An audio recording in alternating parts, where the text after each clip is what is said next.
Hello everyone. Now I am start second point basic practices of crop production. इसके पहले वाले lecture में definition of crop types of the crops को हमने discuss किया था.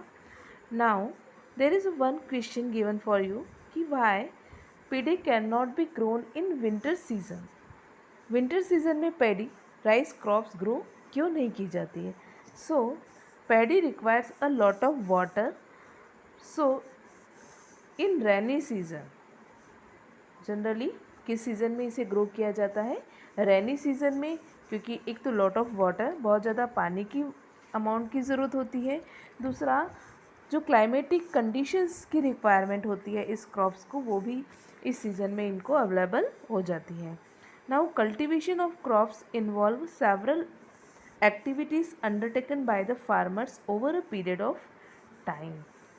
क्रॉप्स की कल्टीवेशन में किसी क्रॉप को तैयार करने के लिए सेवरल स्टेप्स को एक फार्मर फॉलो करता है. अलग अलग स्टेप्स है, जिसमें सबसे पहला जो टॉपिक हमको पढ़ना है वो है प्लविंग, प्रिपरेशन ऑफ सॉइल. सॉइल कैसे तैयार की जाती है. आप सबने प्लव वर्ड सुना होगा. प्लविंग करना, प्लविंग करना मतलब लूजनिंग ऑफ द सॉइल, मिट्टी को प्रिपेयर करना, सॉइल को लूज बनाना, ढीला करना. Preparation of soil is the first stage before growing a crop. किसी क्रॉप को ग्रो करने से पहले सबसे पहला वर्क होगा सॉइल को तैयार करना. खेत में जो मिट्टी है उसको प्रिपेयर करते हैं. It is the most important task in agriculture is to turn the soil and loosen it. Turn करना, मिट्टी को लूज़ करना और उसको टर्न, उसकी लेयर को अप डाउन करना. This allows the roots of to penetrate drip into the soil. इसके कारण क्या होगा, अगर सॉइल लूज़ हो जाएगी तो जो रूट्स हैं प्लांट की, वो आसानी से डीप तक भी जा सकेंगी. The loose soil allows the root to breathe easily even when they go deep into the soil. यहाँ पर जब सॉइल की लेयर्स चेंज हो जाएंगी, मिट्टी लूज़ हो जाएगी, थोड़ी सी लाइट हो जाएगी, आसानी से जो रूट्स हैं वो अंदर की तरफ डीप तक जा सकती हैं और आल्सो उन रूट्स को ब्रीथ करने में भी सपोर्ट मिलता है. So why does the loosening of soil allow the roots to breathe easily. The loosened soil helps in the growth of earthworms and microbes. जब सॉइल को लूज़ किया जाता है तो मिट्टी में रहने वाले माइक्रो ऑर्गेनिज्म, सॉइल के अंदर जो स्मॉल ऑर्गेनिज्म प्रेजेंट है, those we can not see but present there, and earthworm. तो ये जो ऑर्गेनिज्म हैं, these are the friends of the farmer. ये ऑर्गेनिज्म और अर्थवर्म फार्मर के फ्रेंड्स होते हैं, since they further turn and loosen the soil and add humus to it. ये भी जो ऑर्गेनिज्म है, माइक्रो ऑर्गेनिज्म है, और जो अर्थवर्म है, ये भी सॉइल को लूज़ करने में और उसकी लेयर्स को टर्न करने में हेल्प करते हैं. And they add the humus to it. Humus को ऐड करते हैं. अब यहाँ पर ये वर्ड आया है humus. What is humus? It is an organic component of soil. Soil का एक ऑर्गेनिक कंपाउंड है जो कि कैसे बनता है, formation by the decomposition of leaves and other plants material and animals materials. यहाँ जो वहाँ सॉइल में जो डेड लीव्स पड़ी रहती हैं, अदर प्लांट्स मटेरियल है या एनिमल मैटर है, धीरे धीरे डिकम्पोज होकर के वो एक ब्लैकिश मटेरियल में कन्वर्ट होने लगता है और सॉइल के साथ में मिक्स हो जाता है. तो ये जो ह्यूमस इन माइक्रो ऑर्गेनिज्म की वजह से वहाँ पर ऐड होता रहता है, that increase the fertility of soil.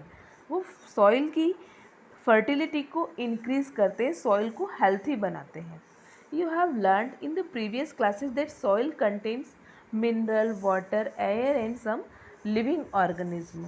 In addition dead plants and animals get decomposed by the soil organism. हमने पढ़ा था कि सॉइल के अंदर, मिट्टी के अंदर वाटर, एयर और लिविंग ऑर्गेनिज्म, मिनरल्स ये प्रेजेंट होते हैं. तो यहाँ पर जो ये माइक्रो ऑर्गेनिज्म है, ये यहाँ पर जो डेड प्लांट्स और एनिमल्स का जो वेस्ट होता है उसको डिकम्पोज कर देते हैं. एंड विद दिस मटेरियल, जो ये ह्यूमस तैयार हुआ, इससे सॉइल को बहुत सारे न्यूट्रिएंट्स मिल जाते हैं. That nutrients are good for the plants. तो प्लांट्स इन न्यूट्रिएंट्स को सॉइल के थ्रू एब्जॉर्ब करता है। Now since only few centimeters of the top layer of soil supports plant growth, कुछ सेंटीमीटर तक की जो लेयर है वो प्लांट की एक अच्छी ग्रोथ के लिए सपोर्ट करती है। तो जब सॉइल को हम टर्न करेंगे और लूज़ करेंगे तो यहाँ पर जो सॉइल है, जो न्यूट्रिएंट्स हैं वो भी प्लांट तक आसानी से पहुँच पाएंगे from soil to the top, so that plants can use this nutrients. इसीलिए turning and the loosening of soil is very important. I think कि अब आपको ये समझ में आ गया कि before growing a crop why turning and loosening of the soil is important. So the process, यहाँ इस डेफिनेशन को बेटा फोकस कीजिएगा। The process of loosening and turning of the soil is called tilling और प्लविंग। टिलिंग मीन्स जो hard soil होती है उसको लूज़ बनाना, एंड प्लविंग सेम मीनिंग है कि मिट्टी की लेयर्स को टर्न करना और उसको लूज़ करना। And this is done by the plough. यहाँ पर किसकी हेल्प से प्लविंग की जाती है? Implement, agricultural implement, we called it plough. यहाँ पर नीचे इसका डायग्राम दिया हुआ है। डायग्राम देखिए 1.1 इन योर रीडर। नाउ इस रीडर, यहाँ पर इस डायग्राम को देखिए आप लेक्चर में किस तरीके से इसका स्ट्रक्चर बना हुआ है। I explain also the structure of that plough. Now this is done by using a plough. Ploughs are made of wood और iron. If the soil is very dry it may need watering before. Ploughing करने से पहले if the soil is dry so we need watered it, तो हमें पानी छिड़काव करना होता है। Now the ploughed field may have big clumps of soil called crumbs. जब आप फील्ड में प्लविंग करते हैं तो मिट्टी के जो क्लम्स होते हैं बड़े बड़े, जिनको हम क्या कहते हैं? Crumbs. Crumbs, it is necessary to break this crumbs and levelling. इन क्रम्स को, मिट्टी को तोड़ बिखेरना, इन क्रम्स को ब्रेक करना and levelling of the field, और फील्ड को लेवल में करना। It is beneficial for sowing as well as for irrigation, किसी क्रॉप्स को बोने के लिए and for the process of irrigation, plants को वाटर्ड करने के लिए levelling is also important. Levelling of soil is done with the help of leveller, और लेवलर की हेल्प से यहाँ पर सॉइल को लेवल भी किया जाता है। Sometimes manure is also added during the ploughing. यहाँ पर मैन्योर को भी ऐड किया जाता है बिफोर टिलिंग। यहाँ पर प्लविंग करने से पहले मैन्योर को भी ऐड कर दिया जाता है। This helps in proper mixing of manure with soil. So यहाँ पर सॉइल के साथ साथ जो फर्टिलाइज़र है वो भी पूरी तरह से सॉइल में मिक्स हो जाता है। एग्रीकल्चरल इम्प्लीमेंट्स, यहाँ पर हम सबसे पहले डिस्कस कर रहे हैं प्लव के बारे में। This is being used since ancient times for tilling the soil, adding fertilizers to the crops, removing the weeds and turning the soil. This is made of wood and this is drawn by a pair of bulls or other animals like horses and camels. Generally तो bulls का ही use किया जाता है। किसका बना हुआ है? wood और iron से बना हुआ है।